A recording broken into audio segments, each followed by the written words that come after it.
কিছু পশু রয়েছে যারা অপরকে উস্কানিমূলক আচরণ দেখিয়ে মজা নিয়ে থাকে। যেখানে একটি টিয়া পাখি চুপচাপ বসেছিল, আর তখনই পাশে থাকা অপর টিয়া পাখি তার কাছে গিয়ে একটি কিক মেরে বসে।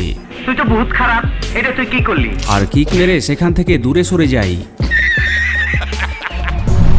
বর্তমান জামানা বদলে যাবার সাথে সাথে পশুদের মধ্যে পরিবর্তন দেখতে পাওয়া যায়। যেখানে ইঁদুর বিড়ালের ভয়ে জীবন বাঁচাতে পালিয়ে যেত, সেখানে ইঁদুরকে বিড়ালের কাছে গিয়ে বিড়ালের খাবার দখল করে খেতে দেখা যাচ্ছে।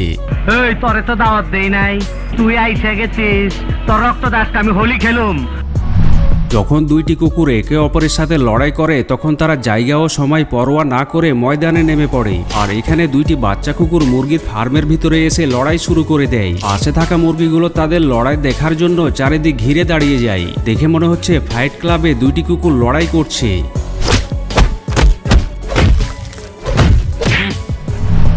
কিছু পশু রয়েছে যারা অপরকে উস্কানিমূলক আচরণ দেখিয়ে মজা নিয়ে থাকে। যেখানে একটি টিয়া পাখি চুপচাপ বসেছিল, আর তখনই পাশে থাকা অপর টিয়া পাখি তার কাছে গিয়ে একটি কিক মেরে বসে। তুই তো বহুত খারাপ, এটা তুই কি করলি? আর কিক মেরে সেখান থেকে দূরে সরে যায়। বর্তমান জামানা বদলে যাবার সাথে সাথে পশুদের মধ্যে পরিবর্তন দেখতে পাওয়া যায়। যেখানে ইঁদুর বিড়ালের ভয়ে জীবন বাঁচাতে পালিয়ে যেত, সেখানে ইঁদুরকে বিড়ালের কাছে গিয়ে বিড়ালের খাবার দখল করে খেতে দেখা যাচ্ছে। এই তোরে তো দাওয়াত দেই নাই, তুই আইসে গেছিস, তোর রক্ত দাসকে আমি হোলি খেলুম।